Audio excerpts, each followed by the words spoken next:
Back at it here at Lowell Park to begin the 7th inning. Cotuit 8, Hyannis 1, as the Kettleers have been in command all day long. Starter John Baker goes 6 innings. His day is done as he'll have a early cool-off doing some recovery work down there in the bullpen with Jerry Weinstein's instructions, I'm sure. New pitcher on for the Kets, it's Deacon Metters, the right-hander out of Alabama, who will come on. A very opening day feel, as it was this tandem that worked the Kettleers to a 10-1 win over Brewster here at Lowell Park. Baker, once again, doing what John Baker does. 6 innings, 6 hits. He only allowed 1 run, did not walk a batter, and struck out 6. He was excellent. And the guy hasn't walked a batter in almost a month. That opening day game against Brewster on June 12th, that was the last time John Baker issued a walk. His strikeout to walk ratio has since climbed to 27-1. He has 27 strikeouts, that's first in the Cape. He got in some sticky situations, got out of it. 19 of the 24 at-bats. He threw in a first pitch strike. Just a very typical John Baker day, and it was totally solid. Deacon Metters steps in out of the bullpen, and his first pitch to Brady Lindsley is fouled off for strike 1. It's Lindsley, Holland, and Jew.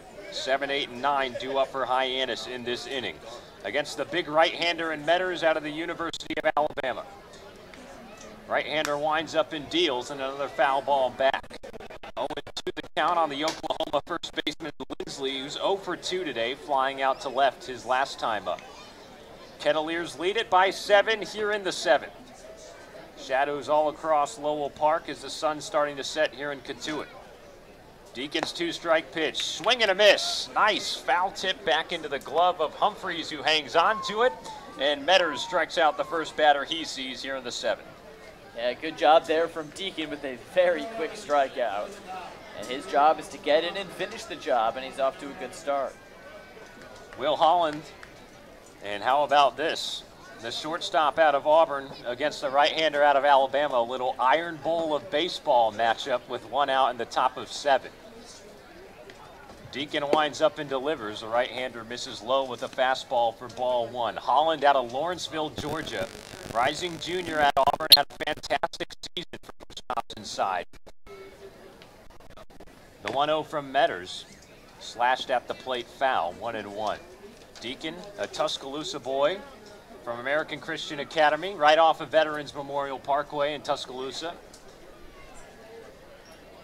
Rising junior as well. Big fella, indeed. Standing tall at 6'4". His 1-1 in there, a called strike on a nice changeup, and he's got the advantage on Holland, 1-2. Kettleers scoring 3 in the 2nd, 1 in the 3rd, 2 in the 4th, and 2 in the 5th. To make it an 8-1 ball game here in the 7th. Inside breaking ball from Metters, and that runs in on Holland. It hits him on the forearm. And a hit batsman with 1 out will give Hyannis a base runner here in the 7th. So Auburn wins the baseball Iron Bowl. On that particular matchup, yes. How big is that rivalry in non-football? Basketball, it was pretty good this year because both teams were good. Alabama sort of fell short of expectations on the basketball court, but it was still a fun series. And Alabama got the better of it in the end when you include postseason. And then when it came to baseball, it was all Auburn. Alabama had a bad year on the diamond under first-year head coach Brad Bohannon, but a rebuilding project indeed in Tuscaloosa that is trending in the right direction. But it's all football forever. So Deacon out of the stretch with a runner on first and 1 out. A 1-0 count as a swing and a miss there from a new batter and a pinch hitter in Adam Elliott, who's come into this ball game from Louisville. So Elliott into the ball game as a pinch hitter for Hyannis. 1-1, skips up to Humphreys, 2-1 the count now. Good block by Zach to keep it in front. He's had a great day at the plate. 3 for 3 with 2 doubles, a solo home run, and 2 runs scored. Holland takes his lead at first. Here's Metters' 2-1 outside. Elliott, one of the better two-way players on the Cape. He's pitched in 7 games this season, an 0.81 ERA. He's also appeared from the dish 10 times. Runner going on the 3-1, swing and a miss, throw down from Humphreys, won't be in time. It was behind the runner. Salvatore tried to get him on the backhand tag, but Holland steals a base to move into scoring position with 1 out.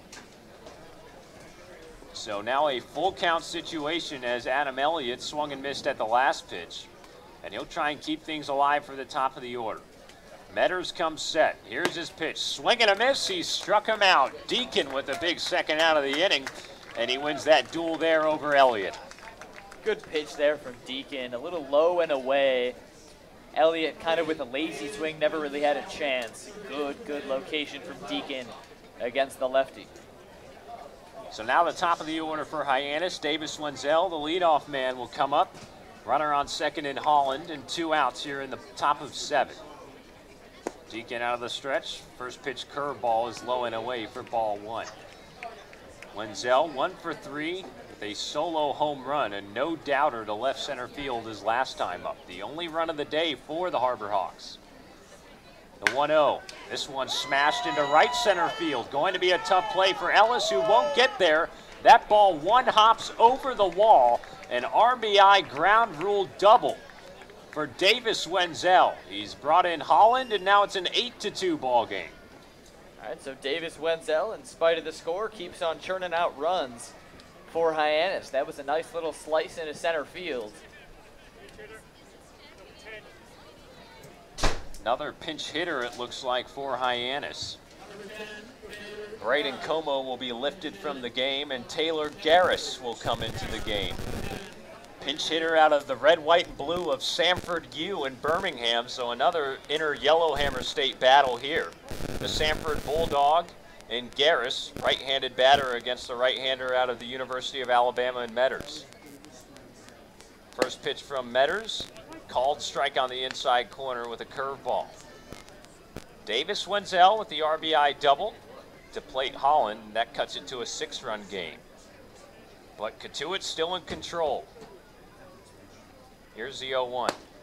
Another breaking pitch, but that one just misses inside. 1-1.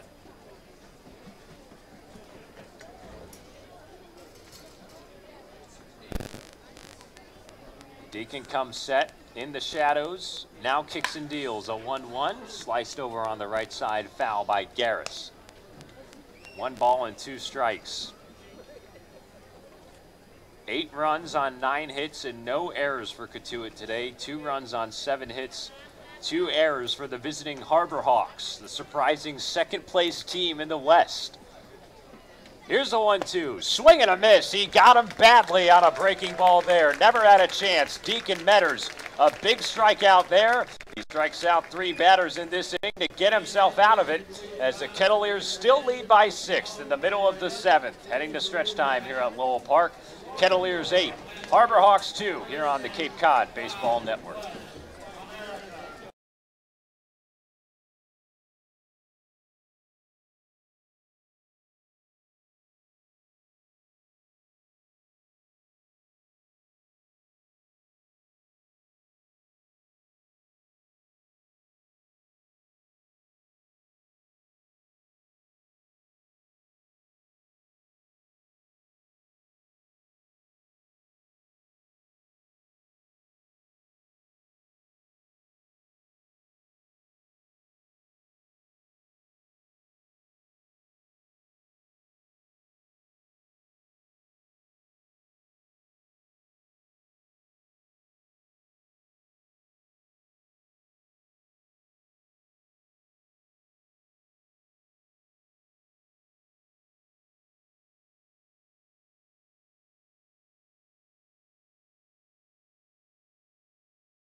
Welcome back to Lowell Park, ready to start the bottom of the 7th inning, and the Kettleers with an 8-2 advantage over the Hyannis Harbor Hawks.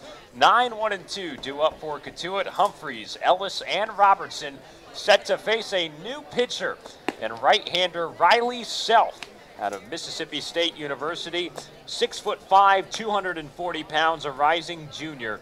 And he represents the Bulldogs here for Hyannis late in this ball game. The right-hander wearing number 27, listed as number 34, but he dons the 27 today because apparently he forgot his jersey.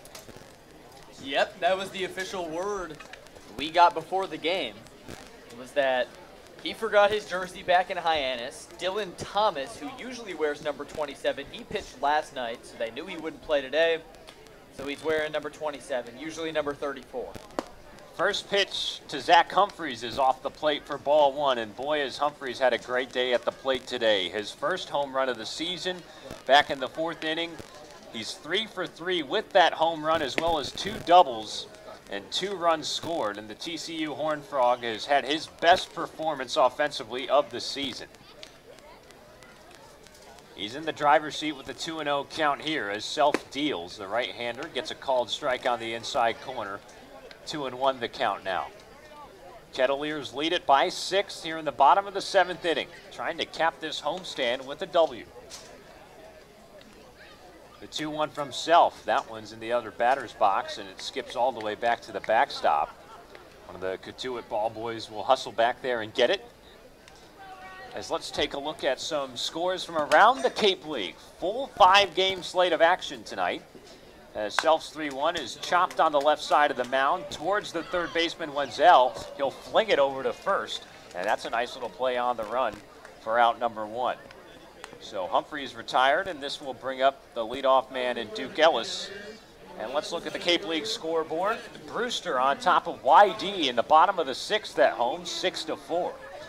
The Bourne Bravos are up by a run on Orleans in the bottom of the 3rd, 2-1. And a scoreless ball game in the bottom of 3 between Wareham and Falmouth on the other side of the canal. Also scoreless just underway at Vetsfield and Chatham, 0-0 between Chatham and Harwich. So there's a called strike on Ellis with 1 out here in the bottom of 7. And how about Brewster? Last place in the East, looking to give YD a run for their money. Ellis pops back foul the 0-1 pitch, and he's now down the count 0-2. Yeah, the last place team in the East, and they were up 6-0 pretty early on. They're kind of letting YD come back into this game. I'm a little worried for the Whitecaps. 0-2 to Ellis. Fastball just off the plate. 1 ball and 2 strikes. 6-0, 2 innings in. Brewster last in the East, 4-16-2. YD, of course, on top of the East. 2-2 the count now on Ellis as Self misses again. Be a long way back for the Whitecaps in that Eastern Division pit that they've nestled themselves into. The 2-2 hit hard on the ground toward first. It's funneled up by Lindsley, and he'll take it to the bag himself. 3 unassisted for the 2nd out.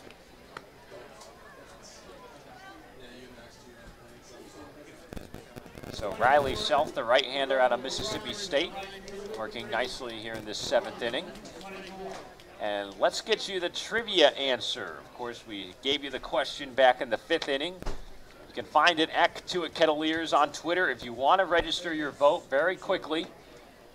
As Robertson steps in with 2 outs and nobody on, takes a ball low. The question was, which former Kettleer had 7 runs batted in, a home run, and a triple during the Patriot Cup Series between Hyannis and Cotuit in 2012? Robertson skies a high fly ball toward right center field. Charging into it to make the play is Hauver, and that's the final out of the inning. We'll get you the trivia answer on the other side of this break when we head to the 8th inning. 8-2, Cotuit all over Hyannis here at home. You're listening to Cotuit Kettleers Baseball here on the Cape Cod Baseball Network.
Here at Lowell Park, top of the 8th. Kettleers thrashing the Harbor Hawks 8-2. Deacon Metters will work this inning for Cotuit. 3-4-5 due up for Hyannis. That's Matthew Barefoot, Trevor Hauver, and Pedro Pages. So before the last fly out, we were going to give you the trivia answer.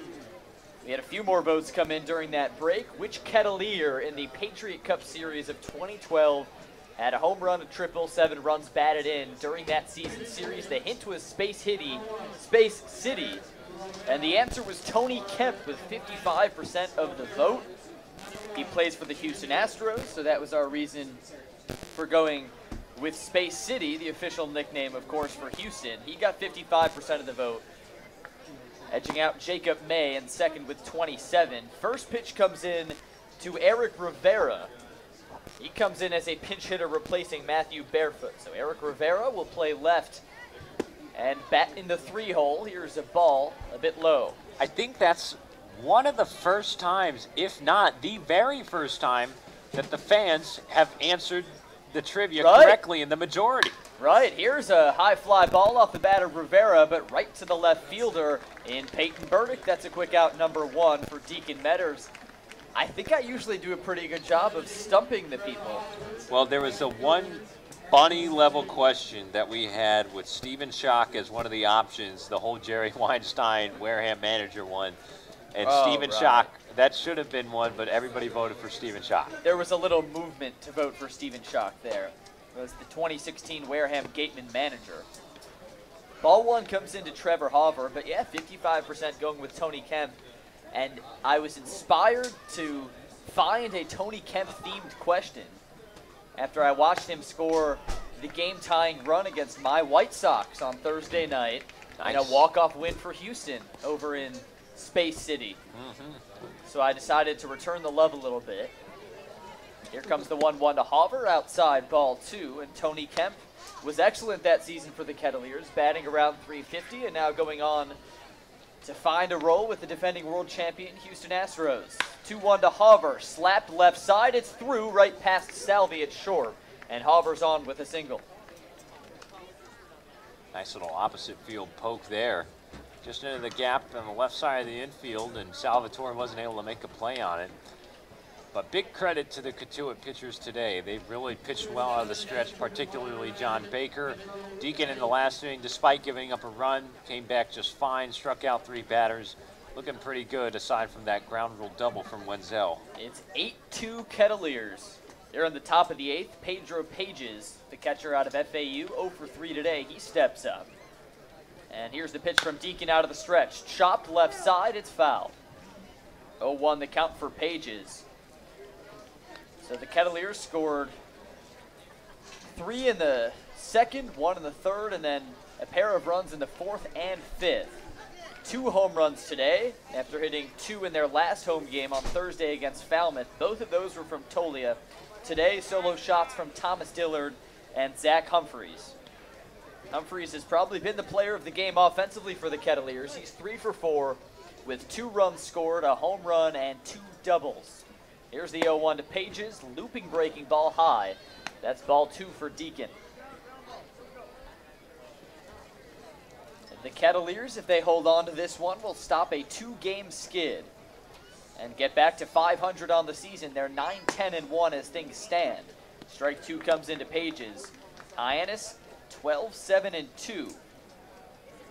After they got their second tie of the season Thursday night against the YD Red Sox. 1-2 the count. Metters set. Here's the pitch to Pages. Ooh, and the breaking ball just missed inside. That's ball 2. Both of these teams have been excellent this season against the East. Cotuit 7-4, Hyannis 8-2-2.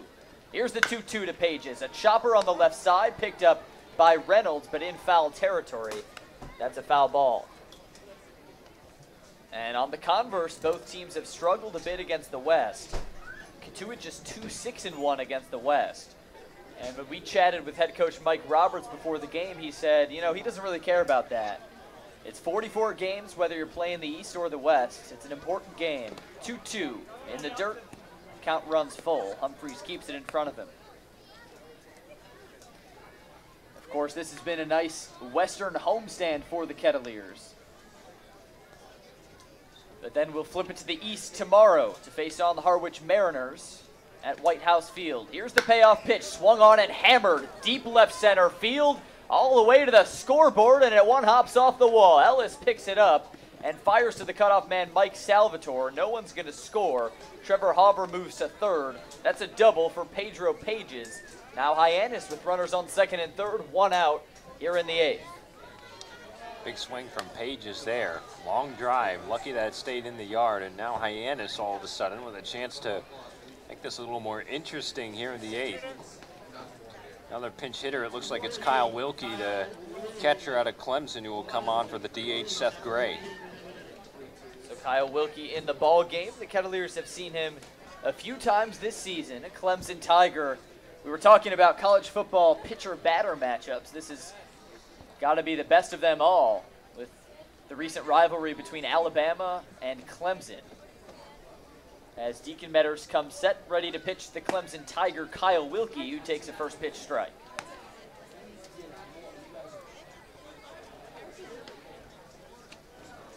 Kyle Wilkie, 6 foot 195, traditionally a catcher out of Creekview High School. The 0-1, a high chopper right back to Deacon, and it falls out of his glove. Run comes in to score. Now a throw down to third, and Ryan Reynolds applies the tag to Pedro Pages, who tried to sneak backdoor into third. The run scored to make it 8-3. That was Trevor Hauber coming in, and then Kyle Wilkie, of course, safe at first on the funky infield single. So the Kettleers trade a run for an out. Now 2 outs. And Jerry Weinstein comes out of the dugout. He's going to turn to his bullpen here. 8-3, Hyannis leads it. 2 outs, top of the eighth. And I spy Stephen Schock coming into the game for Deacon Metters. We'll be back with the pitching change here on the Cape Cod Baseball Network.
Welcome back to Lowell Park. Pitching change for the Kettleers with 2 outs here in the eighth. And it's the big submariner out of UMBC, Stephen Schock, comes in relief of Deacon Metters. Metters went an inning, 2 hits, 2 runs, 2 strikeouts, and a walk. For Stephen Schock, this is the 8th appearance of his season. He's got a very solid 1.42 ERA. Last time out was in the 2-2 tie earlier this week against Falmouth. He went a very solid 2 1/3, giving up no runs on just 1 hit. And here he'll try and keep Hyannis in a 5-run hole. This is a good space opportunity for Stephen Schock. You got a lot of space in terms of the lead, 5-run gap. Get him in, get some work in, keep him loose. This is one of the primary arms out of the bullpen. Try and go for a 4-out situation here. Not a save situation, but get your work in with a situation on with the runners on, and that's exactly what he likes. Runner on first is Wilkie. First pitch to Brady Lindsley is a chopper right to Corey Wood. He scoops it up and throws to first. Routine out. Stevens' shot comes in, throws one pitch, gets one out, and the Kettleers still lead it 8-3. And we head to the bottom half of the 8th here on the Cape Cod Baseball Network.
Back here at Lowell Park, bottom of the 8th inning. The Kettleers are up 8-3. They've put a good licking on Hyannis. And now it's a familiar face on to work the 8th for the Harbor Hawks. It's Kyle Kemp, a former Cotuit Kettleer. He was a Kettleer last year and a Kettleer for the beginning of this season.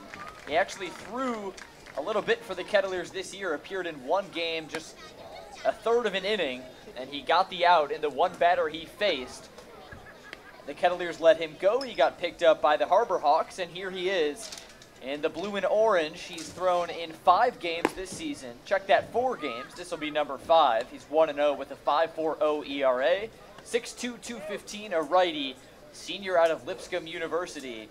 So a season and a 10th of a season with the Kettleers, and now must be kind of weird for him to be back here at Lowell Park pitching against the Kettleers. Yeah, but it's good to see Kyle Kemp here to come on and get a chance to pitch at Lowell Park. Unfortunately for the opposing side, but I'm sure he welcomes the opportunity. And always fun to see a former player like that get a chance and to stay in the Cape League, which is always good. Of course, and when the Harbor Hawks bus first arrived at Lowell Park, Kyle Kemp got off the bus, and we saw him right in front of us. First thing he did when he stepped on the field, made a beeline over to the Cotuit side to greet Coach Roberts with a hug, chatted up with some of the assistants. He sends in a first pitch to Tolia. It's a high fly ball deep to center field. Back there is Jew at the wall, and it's out of here. Oh, he caught it right at the wall. Hard to see right down there, but an excellent catch out there in center field. Robbing Michael Tolia of a home run. Couldn't tell over the fence or right at the top. It's the second time today we've seen a deep fly ball from Tolia that just barely stayed in the yard. Oh my gosh, Tommy Jew out there, Houdini. That was a magic trick. I didn't even see the ball either, and I thought it was gone too. I was starting to celebrate. It's actually Adam Elliott came in on the pinch hit, so Elliott in center field instead of Tommy Jew, and a first pitch ball comes in to Thomas Dillard. So it's 8-3 Cotuit, which is good enough, but could have been a lot worse. Tolia had a near grand slam back in the 3rd as Dillard takes ball 2, and Peyton Burdick had a near grand slam right near the left field foul pole. So that time Adam Elliott doing a good job robbing Tolia of his 3rd home run in 2 games. Here's a chopper foul off the bat of Dillard, and it's a 1-2 count. What a catch out there by Elliott, though. That was pretty awesome. He leapt up there on the wall. Surely would have been a home run. 1 ball, 2 strikes to Dillard. Here's the pitch from Kemp outside. Ball 2. Nice to see Kyle Kemp, his first appearance in Lowell Park as a Harbor Hawk. playing two of his teammates from last year, Tolia and Dillard, both returning Kettleers going up against their former teammate. Now the 2-2, skied high and foul, and the count stays pat. I wonder how that feels. You play with those guys for a whole summer, and then finally you get to go toe-to-toe. It's not like these guys out of the bullpen are throwing live against their own hitters, so it's pretty cool to see that in the game. 2 balls, 2 strikes, 1 out. Kemp sets, kicks, and deals to Dillard, who puts a good lick on it out into left field. But right there to make the play is Eric Rivera, and that's out number 2. 2 up, 2 down for Kyle Kemp. Some good contact from Tolia and Dillard. Adam Elliott making that ball disappear into his glove to start the inning, and now Ryan Reynolds will look to keep it going. It's 8-3 Cotuit here in the 8th. And what a much-needed game for the Kettleers. 2 home losses that kind of humbled this team, but they've come back really strong today. Yeah, the offenses look good, aggressive, pouncing on pitches, making a lot of enthusiastic play today. I love the dugout's energy, the silent treatment for Dillard on the home run, the 3-run second to spark this thing. This has been a nice offensive day for the Kets. 0-1 to Reynolds, high ball 1. 2 home runs today for the Kettleers, so we remind you that every Kettleers home run at Loa Park this season is special. The home runs we saw today from Humphreys and Dillard will result in a $250 donation to the Cotuit Athletic Association in memory of Bob Siegel, a longtime friend of the Cotuit Kettleers. So Ryan Reynolds grounds out to first, and that's a 1-2-3 inning for the former Kettleer in Kyle Kemp. It's still 8-3 Kettleers heading into the top of the 9th here on the Cape Cod Baseball Network.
Welcome back, 9th inning here at Lowell Park. 8-3 Cotuit over Hyannis. It's been a great offensive show for the Kettleers. And Steven Schock, big righty out of UMBC, he'll close it out. Will Holland, Adam Elliott, Davis Wenzel due up. Sam Brief, Sam Niederman, we've been with you all night. Thanks for joining us for this one and for every game all season. As Steven Schock gets set and fires a first pitch strike to Will Holland. Our next game is tomorrow. We head to White House Field. This is the last checkbox to cross off on the list of Cape League stadiums. We'll take on the Harwich Mariners, 5:30 start time for that one. Here's a little poke out into right field, and a nice running catch by Will Robertson. That's out number 1. Good job by Robertson to flag that baby down. That's always important. Retire that leadoff man. Don't want to make anything interesting here in the 9th. And Steven Schock, how about that? 2 pitches already today. He got the last out of the last inning, and 1 pitch ground out to second, and then there to get Holland on the fly out. Quick look around the Cape. We were talking about this Brewster YD game. The Whitecaps led 6-0 after 2. It's now a tie game, 6-6. First pitch to Elliott. A bit outside, ball 1. Bourne up 3-1 on Orleans. That's in the 5th inning. Falmouth has a 1-0 lead at Spillane Field. That's in the 4th over Wareham. And just underway, no score yet between Chatham and Harwich. Ball 2 outside. Interesting interdivisional matchup between the Jungle Birds and the Bravos over there at Doran Park. I know the broadcast teams were fired up for that one. 2-0 to Elliott. A laser foul, and it chips off part of the fence here at Lowell Park and ricochets right back to the Hyannis dugout, a 2-1 count. Firebirds are getting hot in the Eastern Division. They've won a couple in a row. They got a home and home against Chatham, won both without giving up a run to the Anglers. 2-1 is a swing and a miss ball, too. That game against Orleans next Tuesday at home is going to be wild. You know it's always wild when the Firebirds are up against the Kettleers. Here's Schock's 2-2 to Elliott. Swing and a miss, strike 3. Steven Schock gets Adam Elliott on strikes, and now just 1 out remains. Nice job by Schock. That's a good pitching sequence there, retiring Elliott, and now he gets to face Davis Wenzel. Good matchup here with 2 outs in the top of the 9th. Schock trying to close the door and cap off a much-needed win for the Kettleers. Wenzel's been pretty much the only hot bat for Hyannis today. He's got a home run and a double. First pitch from Schock to Wenzel. Just zips in on the inside corner. Called strike 1. It's going to be feisty when Orleans comes to town, as you were saying, partner. Something funky happens every time. That'll be Tuesday, 5 o'clock first pitch here at Lowell. There's ball 1 outside to Davis Wenzel. Of course, the first game against Orleans back at Eldridge Park, we had the Adam Oviedo controversial grand slam, and then a 5-run comeback next time out. 1-1 to Wenzel, swung on. It's a high fly ball to center field. Duke Ellis is there and makes the game-ending catch. The Kettleers pour it on over the Harbor Hawks. They win it 8-3, a much-needed win for Cotuit, and the Kettleers are back to 500. Wonderful job by the Kettleers today. They answered the bell at home, had to get a win in this homestand, and they came through. The offense was dynamic today. 8 runs on 9 hits. John Baker once again coming out as the starter, doing a wonderful job on the mound. His 6 innings of 1-run ball was just what the doctor ordered after a couple of poor pitching performances. The bullpen did well to keep things stable. Deacon Metters and then Steven Schock coming on for the last 4 outs. Very impressed with the Kettleers. They had a new feel today, a new energy, and that's what they needed. Maybe they turn things around and get ready for what's going to be a pivotal week. Lots of big games coming up in the next 7 days. We're going to take a quick pause. On the other side, we'll wrap this one up. A much-needed win for the Kettleers, 8-3 over Hyannis. We'll be back in a minute with the post-game wrap-up from Lowell Park.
Back here at Lowell Park, wrapping up a big Cotuit win, 8-3. The Kettleers take down the Harbor Hawks for the 2nd time this season. Sam Brief, alongside my partner in crime, Sam Niederman, will have the wrap-up for you. And for the Kettleers, offense was the name of the game. Hot and heavy from the 2nd to the 5th. The Kettleers score 8 runs. They had an 8-0 lead at that point over the Harbor Hawks, and that was just too much for Hyannis to come back. This was a dominant win for Cotuit, and they needed it. Cotuit came through today. They really stepped up to the plate when their coaching staff, the fans, everybody wanted them to, and that's exactly what they did. The fans were a little restless, I think, coming in with tough losses, and the coaching staff pulling together the players. We talked about it before the game with Coach Roberts, going over the mental game of baseball, doing the little things right in between the lines today, pitch by pitch, and I think that this squad did that very well today. The pitching was great, starting with Baker. What can you say about this kid? He's just throwing strikes, and he's not afraid, and he's not backing down. And another effective outing from Baker to get his 3rd win of the season. Well deserved. The offense was back behind him the entire way. Good to see the stretch during the middle part of the game where everybody was hitting. Dillard, the big home run.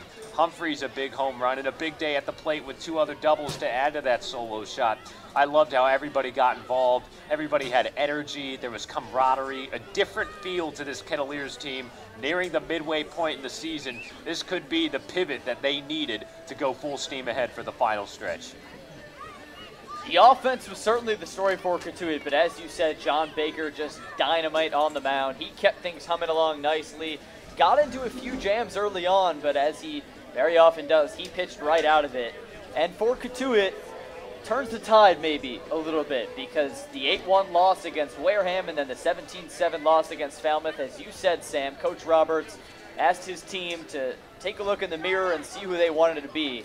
And I think today we got the answer, 8-3. Let's look at some of the performers offensively, and let's start with Zach Humphreys coming in the day as a catcher known for his defense. Hasn't been over the top offensively this season, but 3 for 4 with 2 doubles and a big home run in the 4th. He was superb. Humphreys was great. Those doubles were just hustled doubles. We talked about it with Pete Flaherty, who came on with us in the 4th inning, our GM intern here at Cotuit. One of the dirt dogs of this team, Zach Humphreys. He'd been getting it done for the most part as a defensive catcher behind the plate. He stepped up at the dish as a bat, and he really hit the ball hard today. Did a nice job on the base pass. That home run was so good to see. Zach Humphreys, really the player of the game for Cotuit.